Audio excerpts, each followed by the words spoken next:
Welcome to Seaside Quilting Tutorials. My name is Terry, and we are working on the Seaside block challenge. And the challenge, if this is the first time that you're watching, the challenge is more about learning new blocks, working on accuracy, and using up our scraps.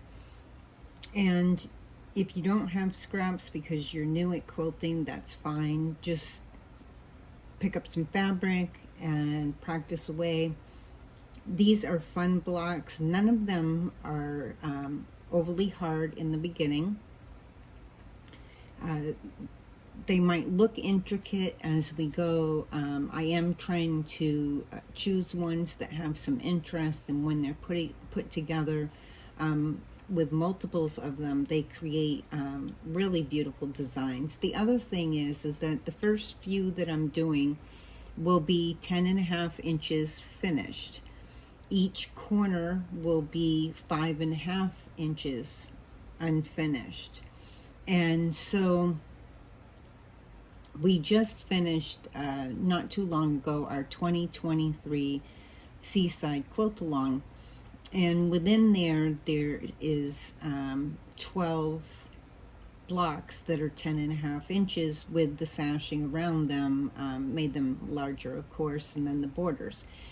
Each of the blocks, and I'll let you know which ones, if you do a complete one of this, not just the smaller corner, but fulfill the 10.5 inch block, you can substitute this for any one of the blocks that's in that Seaside quilt along. And we have a playlist for that with all the blocks within it.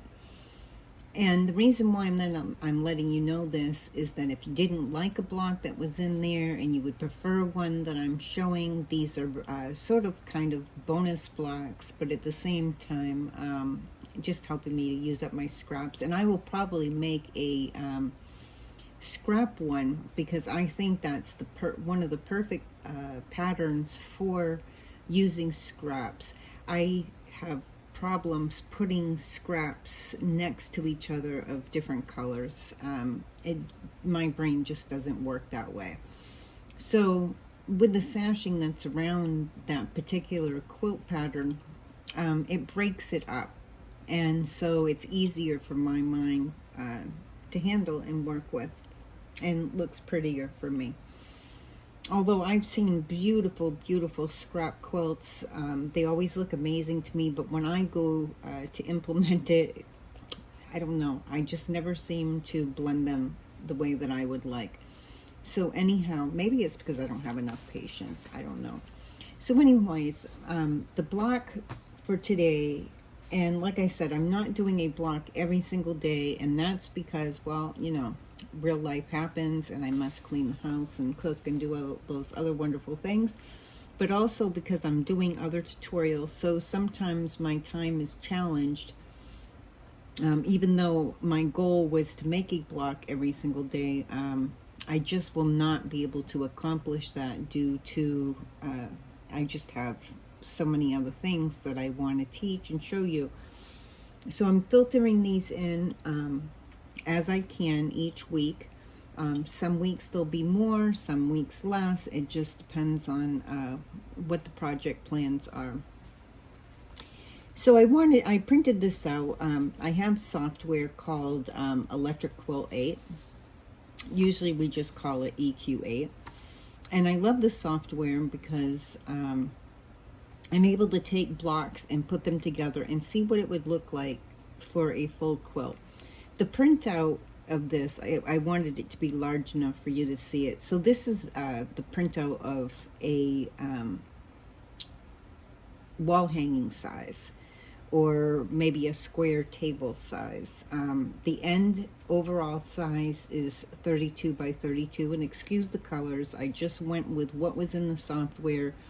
I didn't sit and play with the colors because I wouldn't get my block done if I did, because I just get busy playing with fabric and colors in my software, and then I don't get to sew. It's like a shiny for me, and I get preoccupied. So just, don't pay attention to the colors, because you're going to pick your own colors or be using scraps or whatever. And I always recommend, when you're learning a new block, that you test it, practice it on scrap fabric, then go to your good fabric. And not that our scraps aren't good, because all my fabric is quote quality, so, but it's scraps. And so I practice with that, and then once I know I have the pattern down, then I pull out my good fabric and I make my quilt. So I just thought that this was such a beautiful pattern. When you look, so this is one corner of it, and when you look at this one corner, it's cute, it's really beautiful, but you don't see the fulfilled what the possibility is from this block. Sure, it's really cute, but what happens when you put many of them together? And when you put many of them together, you end up with these star patterns and these diamond patterns and triangles and whatnot, and really a lot of interest within this one block by using it in a quilt. Now, if you were wanting to turn this into a quilt, which I did both of my software, but it gets expensive to print all of it out, so I just kept it in my software for later use. And I probably will at some point play with the colors and pick out the fabrics that I would like to make a full one of these. However, when you start to look at this, I really do like, and I've already done 3 of the sections, and when you put them together, now my stars, if I was to make this whole thing with these fabrics, my stars would not stand out as much, because I wasn't even thinking about this when I first started. I just grabbed some scraps that I felt went together and decided, let's go make the block. And then I ended up going to the software, because I was like, well, let's put this together and see, because I started to see how you were going to have these stars by putting 4 of the small squares together. And I was like, oh, let's look at this in the software. So in the software, they make those stars really stand out and be prominent within the quilt. And if you want that to happen, you really need to take all of these sections and make them a darker color, and make your subtle color be over in these sections here. And then that makes that star really stand out and look beautiful. So that's just something to keep in mind if you were deciding to make this a wall hanging or a quilt. Now, if you were to make it larger, you would want to add more blocks, of course, and more rows, and then it could become a throw, a twin, or how much ever you want to put into it. Also, you could make 4 or 5 of these, and then connect them, and then put some borders around, and you would have a very beautiful table runner. And a table runner, you can make it any length or width that you need it to be, just by deciding how many of these you would put together. So I've already done the first 3 sections.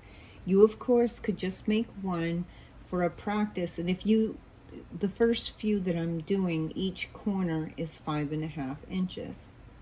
The last 2 were, and so is this one corner. And if you did them all 5.5 inches, you could combine them into a quilt or a small wall hanging. But if you do 4 of each of the corners, you end up with your 10.5 inch square block, which I feel gives you a little more practice in matching up your points and your seams, and working on your accuracy, and using up a little bit more of those scraps.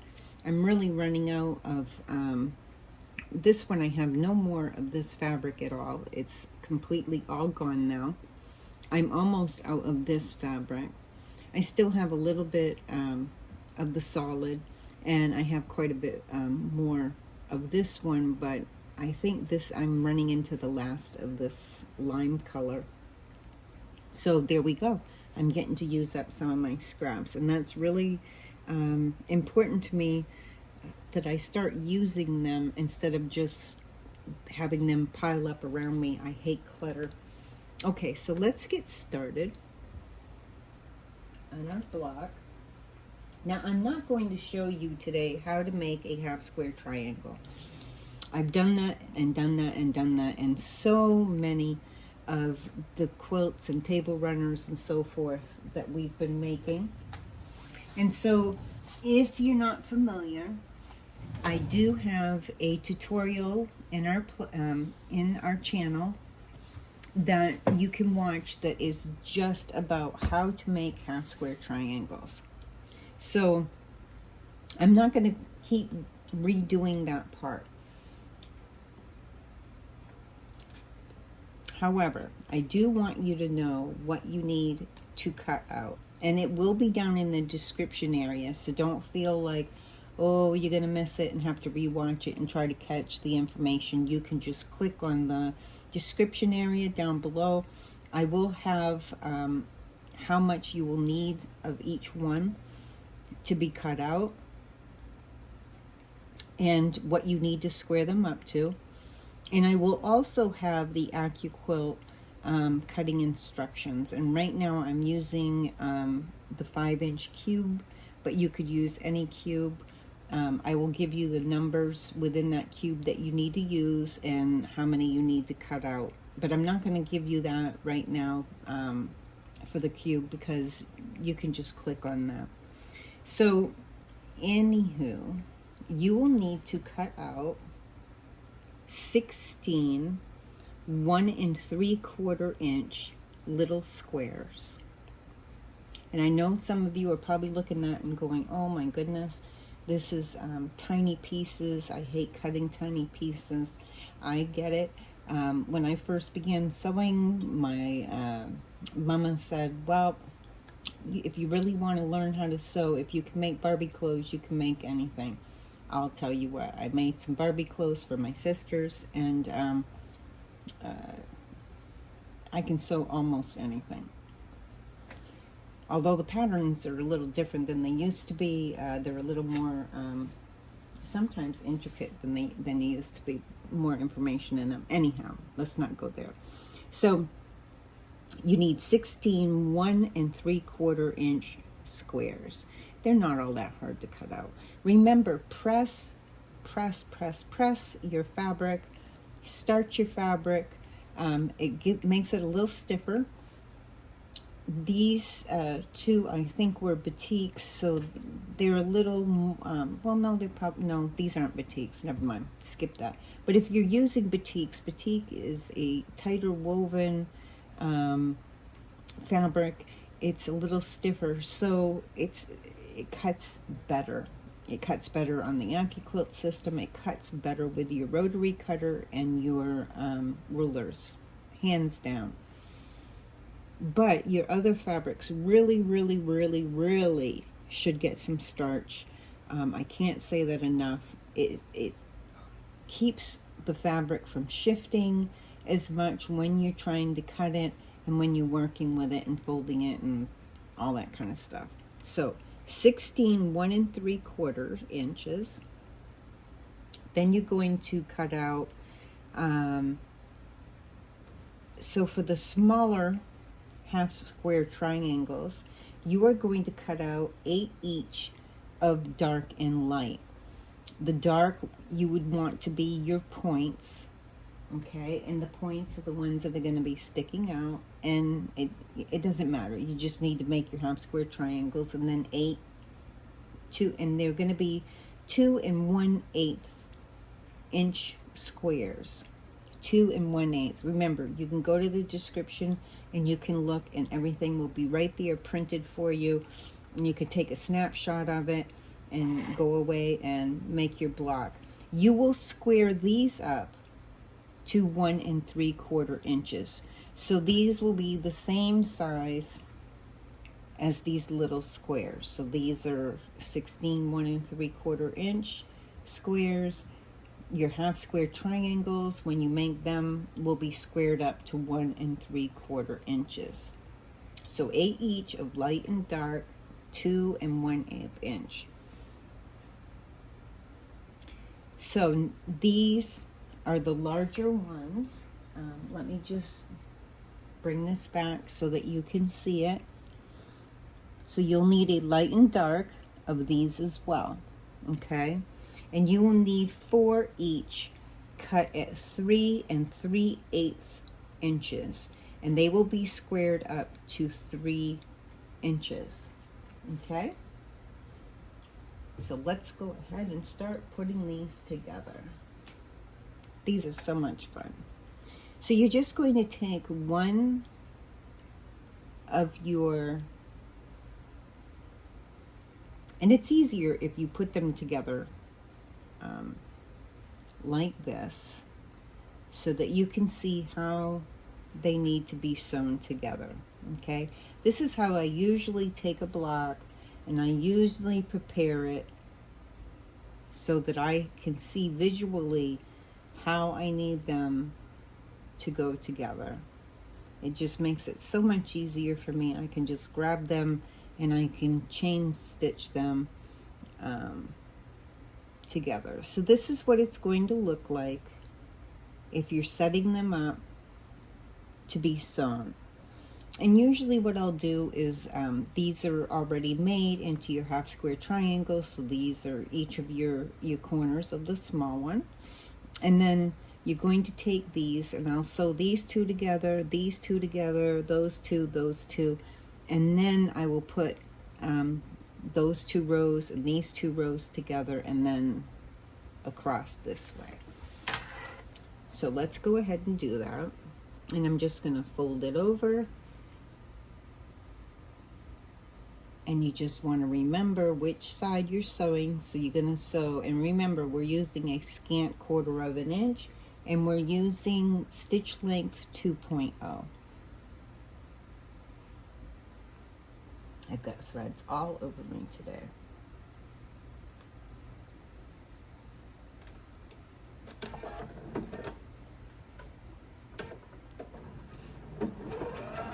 This is a fun little block. I hadn't made this one before, so I was very excited about it. I like to do new things. I like to see how new things go together. I learn a lot each time I make a quilt.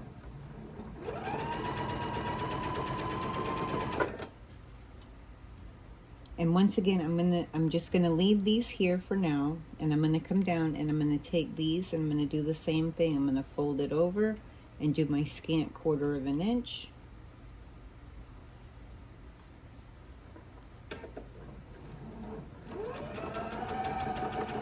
And I'm not pinning these because they're so small that it's easy to just fold them over. And they're so small, they're really easy to hold together. With larger blocks, with larger pieces, I do a lot more clipping and pinning. But these are so tiny that I can't even fit a clip on them, and I'm at the clip when I sew, so I'm just not bothering with it. And they've been going together really well. Now, some people ask me, does thread really matter? I mean, does it really matter if I grab an all-purpose thread that is 40 weight or any thread in my drawer and use it? Thread does matter, and I'll tell you why. The heavier the thread, with thread, the lower the number, the thinner the thread. Or wait a minute. Sorry, excuse me. The higher the number, the thinner the thread. So 40 weight is thick, 50 weight is a little bit thinner, and then there's 60 weight and so forth. I usually use a 50 weight in the top and a 60 weight in the bottom. because thread takes up space. When you fold this over, if you're using a heavier thread, it's going to take up more space, and it takes away from even the fold itself of the fabric takes away from that 1/4 inch. That's why we're using a scant 1/4 inch so that we can get a true 1/4 inch seam. And I've made a video on that topic as well. So if you're not familiar with scant 1/4 inch, please watch that video. So I'm going to set these over here for now. These need to be pressed, especially because they're small, and I am going to press them toward the dark side. I did the same with my half square triangles. They are pressed toward the dark side. Typically when you're quilting, that's what's going to happen, is they're going to get quilted toward the dark side. And then I use my quilter's clapper on them while I'm pressing the next one. And I just use the point on my iron to open up that seam first.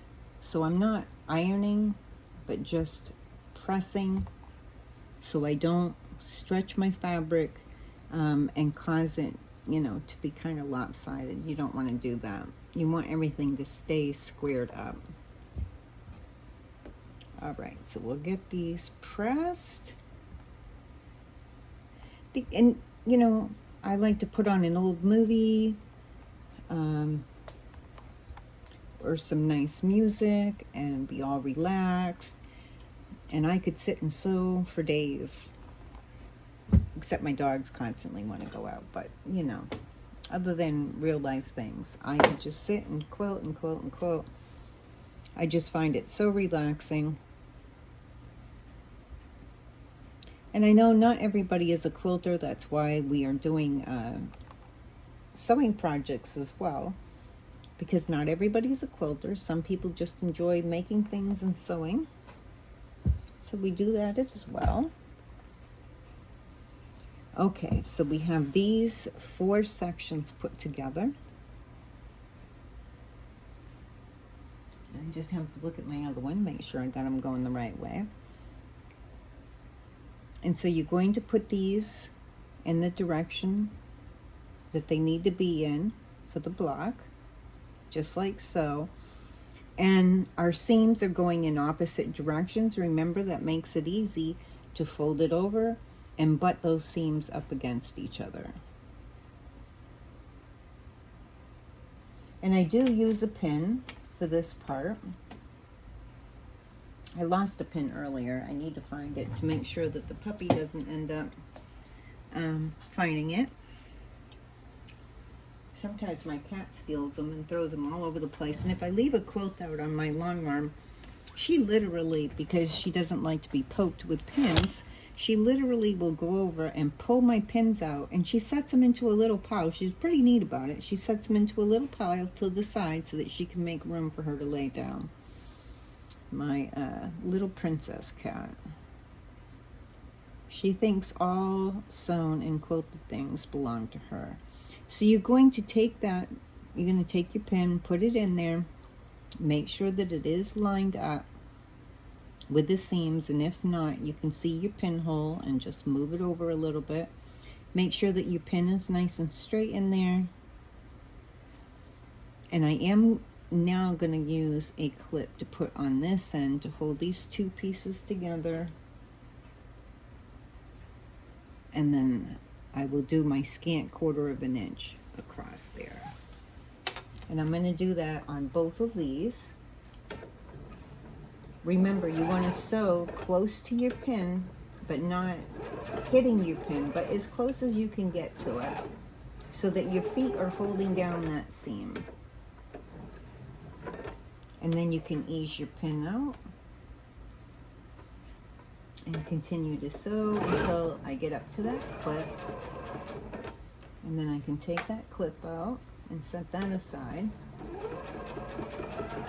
And I'm just going to leave that there for a second because I'm going to chain piece these, and I'm going to fold this down, match up my seam again, and put my pin in there.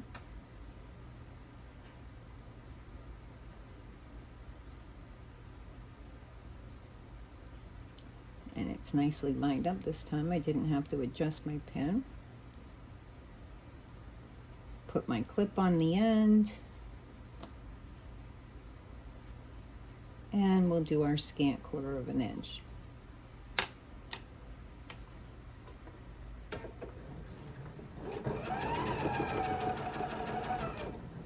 And these really don't take a long time to make, although if you're doing a lot of them, of course it's going to feel a lot longer because they are small.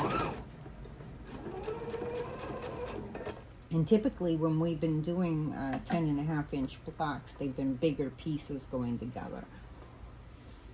But I want them to be more look more intricate, have more interest to them. So we're doing something a little bit different than we've been doing with our quilt-alongs. Now, not all of my blocks have the same color because I'm using scraps. And they'll get put together in different ways. I have a drawer that I keep different blocks in. All my practice blocks go in there. And then I make projects with them. Sometimes I make tote bags out of them. Sometimes I make little sewing kits out of them. I do all kinds of things with my blocks. So I always save them, even though they're practice blocks. And we're going to press these.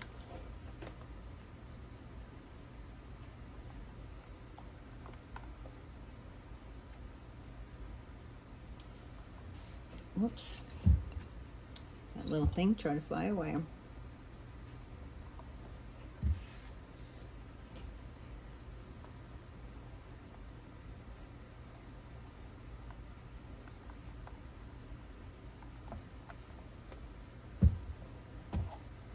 Okay.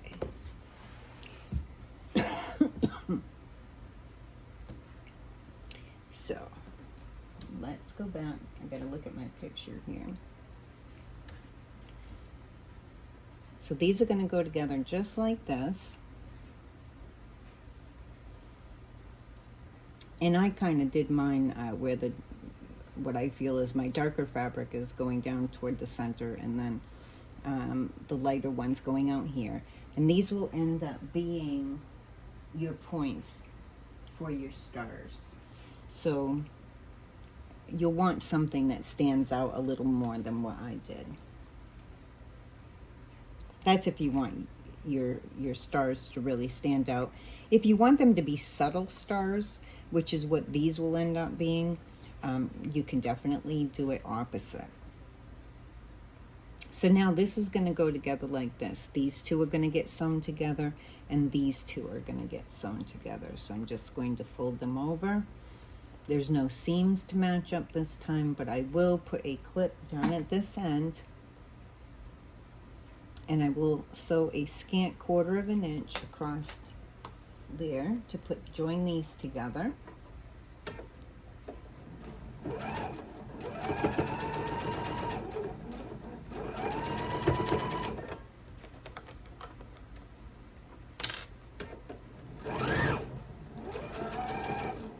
Remember, when you're going over any thick seams, you want to slow down. Oh, that one did not press right. Check that out. We need to fix that, or it's not going to sew properly. My seam folded over on me when I was pressing it. I'll get that quilter's clapper on there for a second. Okay. Right, now I gotta check and see which direction this one went in again.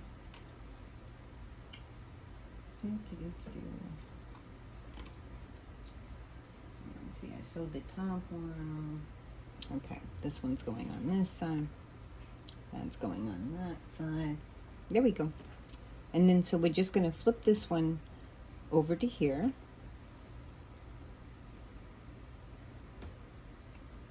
And I'm going to do my scant 1/4 inch, but I'm going to put my clip on there. And you can pin. If you use pins and you don't use clips, that's fine. I just like my Wonder clips.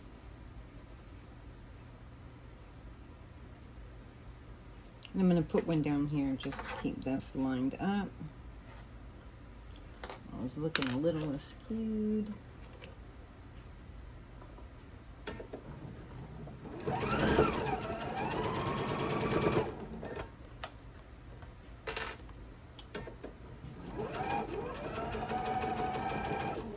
Now, if you want to be super, super particular, each one of these sections, when we put them together, these ended up being squared up to 3 inches. You could definitely take your ruler and square these up, you know, once you have your 4 put together, to 3 inches.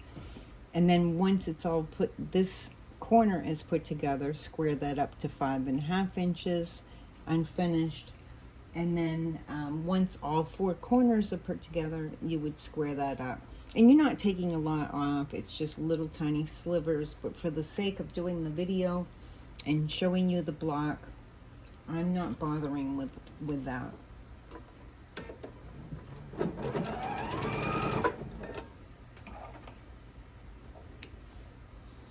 When I'm doing a quilt, especially quilts for customers, I do all that little extra of squaring up in between and all that kind of stuff. But for the sake of doing the video, I'm not doing that today. So you're going to sew toward your larger half square triangle, or press, sorry, I don't know what I said, but you're pressing towards the side. Sometimes I can't remember what I just said. I'm sitting in my room talking, and I know there's an audience out there, but I'm sitting in a room all by myself, and sometimes I say things and I'm like, huh, what did I just say? Okay, so we'll finish pressing this. And like I said, we're pressing them toward the larger half square triangle.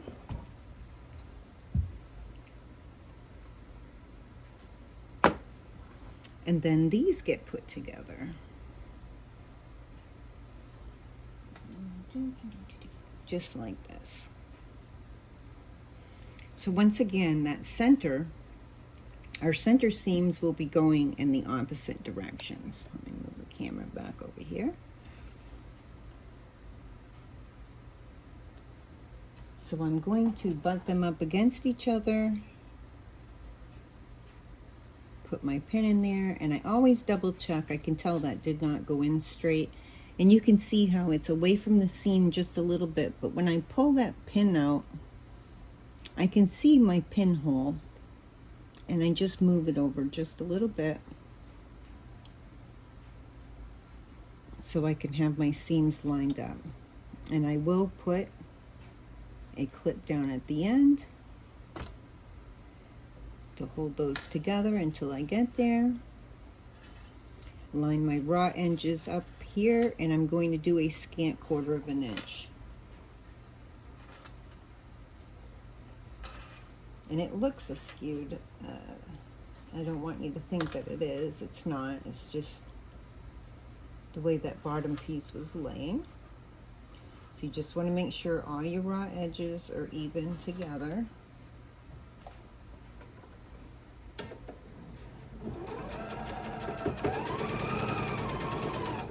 And when you get to that center seam where your pin is, remember to slow down and get as close as you can to your pin. Don't hit your pin with your needle, because that would damage your needle and your machine. And now I'm going to sew down to that clip.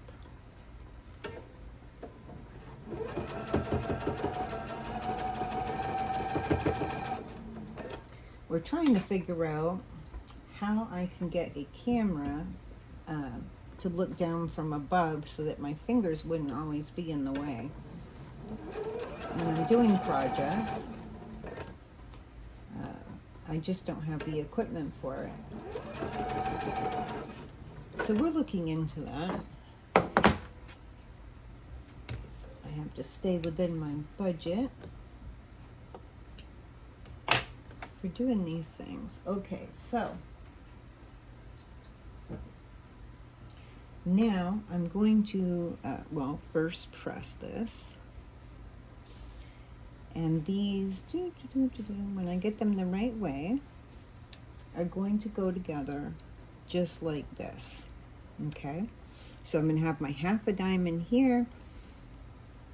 And my pieces are all lined up the way that I need them. I'm just double checking everything. Yep. And so I want my seams, these seams here, to go in opposite directions, right? So when I press, this one's already going up. So when I press this one, I want it to go down.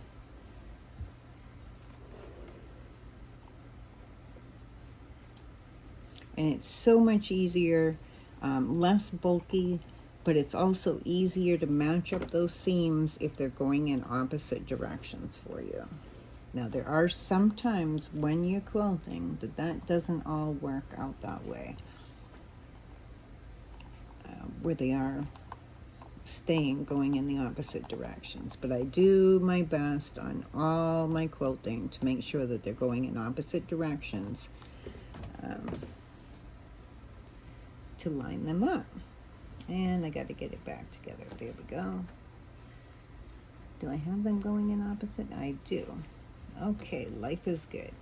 So now I'm just going to fold it over. And once again, I'm going to line up that center seam.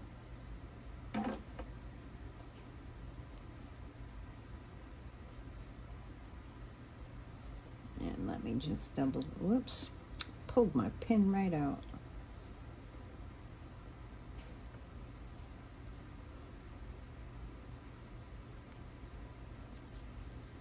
There we go. And I will put a clip once again down on this side to keep it together until I get there. Line up my raw edges, and then once again doing my scant 1/4 of an inch down across there.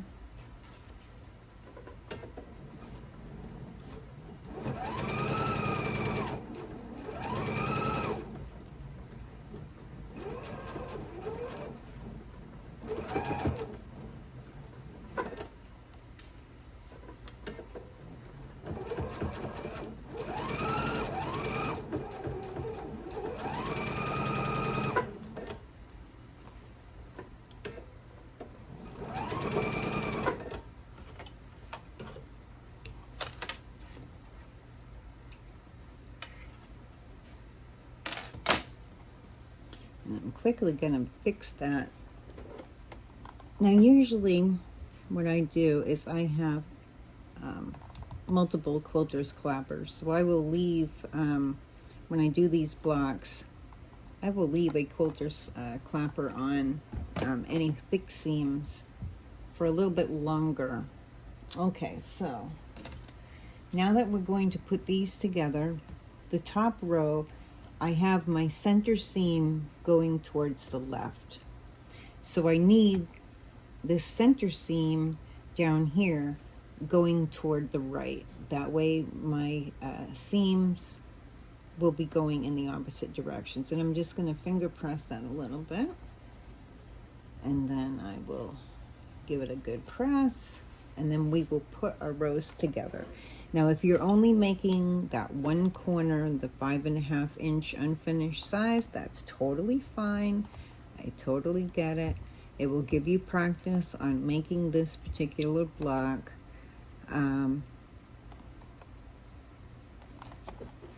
But my goal is to use up as many scraps as I can.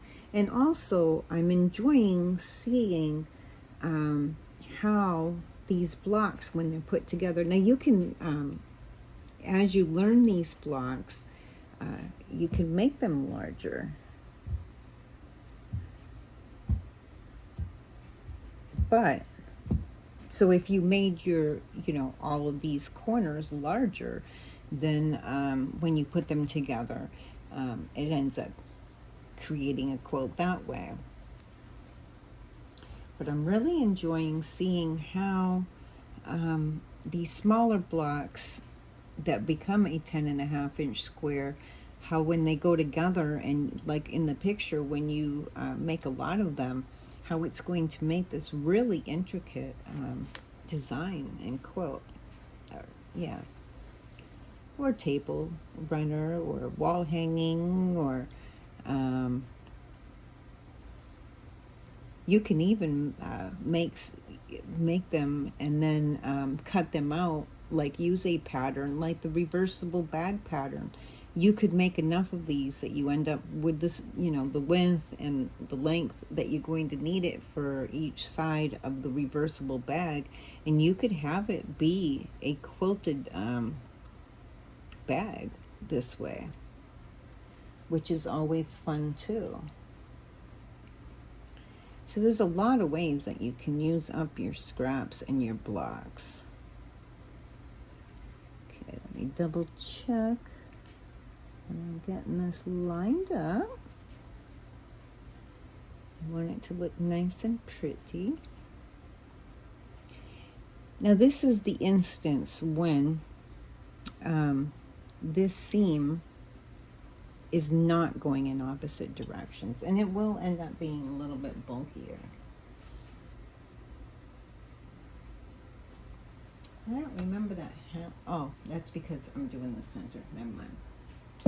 So I'm going to take a couple extra pins, and you're just going to be careful that you do line it up with your sewn seam. And these are the ones that I'm going to need to put the quilter's clapper on, so that those will end up being flatter. And I even have a rubber mallet, believe it or not. Now these ones are going in the opposite direction, but these ones didn't end up. Those ended up going in the same direction. These are going in the opposite direction. Go figure. No idea how that happened. But you can only press them to the dark side and get as many matched up as you possibly can.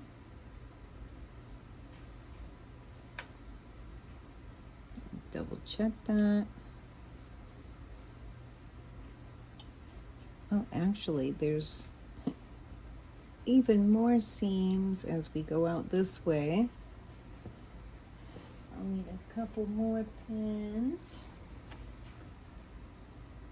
So these seams are matched, you need to match up.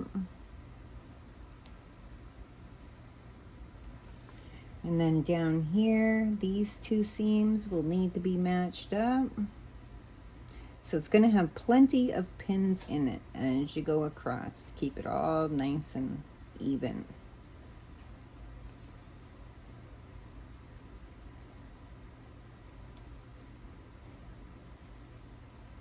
And once you have it all pinned up, you have your clip down here to hold this together. And then I'm just going to double check this one because I didn't.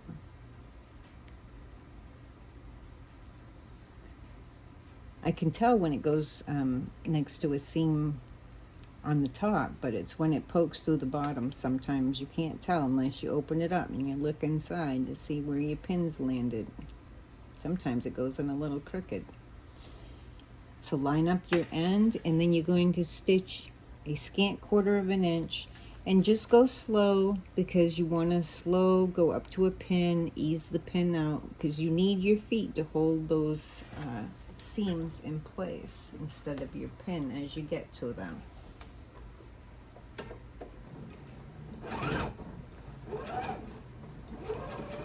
I was watching a woman one day do sewing, and she left her pins in, and she was just sewing along, and she never hit a pin. But I don't trust it. So I just get up close to them. I don't want to damage my machine. I don't want to take a chance on it, but that's the way she sews. I was pretty amazed. I was like, how does she not hit one?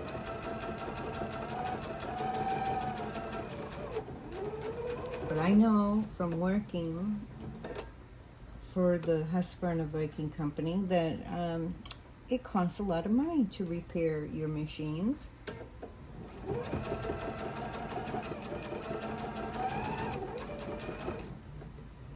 And our technician was telling me that technically anytime that someone busts their pin by either it hits on a foot or hits a pin or whatever and busts it, especially if they can't find both ends of their pin, they need to bring it in for repair because it can cause damage.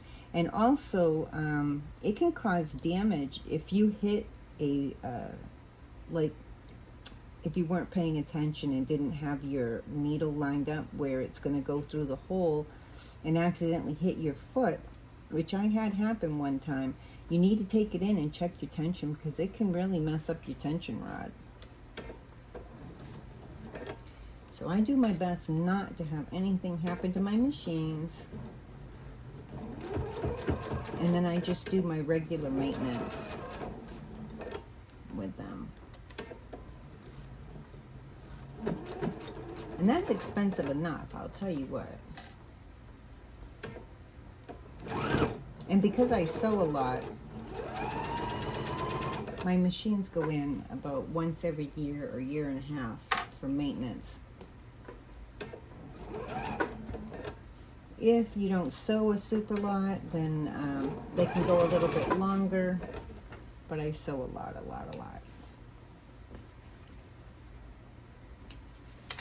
Okay, so we're going to press this, and you know, later I will go through and I will check any of these seams to make sure that they're laying really nice. I put a little extra starch on them so that they lay nice and flat.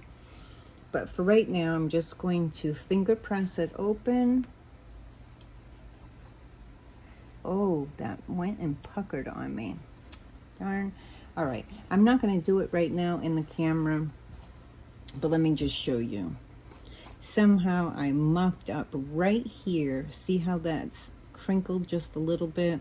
I'm going to need to take my seam out right up to that point. I'll go a little bit past it and then fix that and line this back up and sew it. I'm not sure how that happened, but it did. Oh, I can see. It kind of bent, see how it kind of folded over right there? I'll take that apart after and I will fix that. But I want you to be able to see the block. So I'm not going to do that on camera because I'm right at the end. So there we go. That's our pretty old Maid's puzzle block.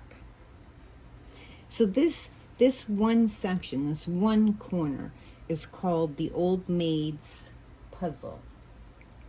And I can see why as you're putting it together, where it got the puzzle name. I'm not sure the Old Maid really appreciated it being called Old Maid's Puzzle, but maybe she did. I'm not sure. We'll have to, that will bug me, so I do need to fix that after. But I just want you to see the pretty block. Isn't that cute? And really, if you chose your colors well, like the diamond and in here and whatnot, it could almost be one of those stained glass looks in the block. I'm really liking that. I might make more of these. Except they don't have these colors, so it would have to be different colors of fabric because where I'm using scraps, some of them might have limited, some of them might have a lot of it to use that. But with these colors in here, I don't have any more of this at all. So I wouldn't be able to make another one of this exact coloring, but oh, I really am liking this block. I can see myself making an entire quilt out of this. Maybe do well, it won't be one a day for a while because I'm doing the challenge, but maybe next year I'll do one block a day until I get enough to put a full quilt together or something. Okay, well, that's it for today. I'm not sure which block I'm doing tomorrow. I usually figure that out when I'm sitting around in the evening and relaxing from the day and whatnot. I usually go through and my software and decide what I would like to do next. So we'll see what tomorrow brings, or if not tomorrow, then it'll be the next day. We'll see. I also have a special project that I'm going to be working on tomorrow for a tutorial. I'm really excited about it. It involves a really pretty panel. And so you can be looking for that. It will either be released tomorrow, which is Friday, and of course depends on when you're watching this, but it will be either tomorrow or the next day that I'll be releasing that project. I never can be exact sometimes because of life, and my husband has not tomorrow off, but he has Friday off, or tomorrow's Thursday. Anyway, don't listen to me on days. One day is, all the days are the same to me, except the change of projects and keeping up with events and whatnot. So anyways, that's it for today. I'm looking forward to the next one, the next challenge block with you, and all the next projects that are coming up this year. I'm so excited. We have a lot of wonderful plans for you. I hope that you're enjoying them. If you are, please stop and give me a like. It really is encouraging to see those. I hope that you'll subscribe and join us. And if you're struggling with anything, have a question, let me know. Leave a comment. I try to check back with them. I don't get a chance to check the comments every single day, but sometime, usually within the week, I try to check on them and see if anyone has left a comment and needs any help. Like I said, check the description area for the cutout, how many you need and all that kind of stuff. And so anyways, until next time, I wish you happy sewing.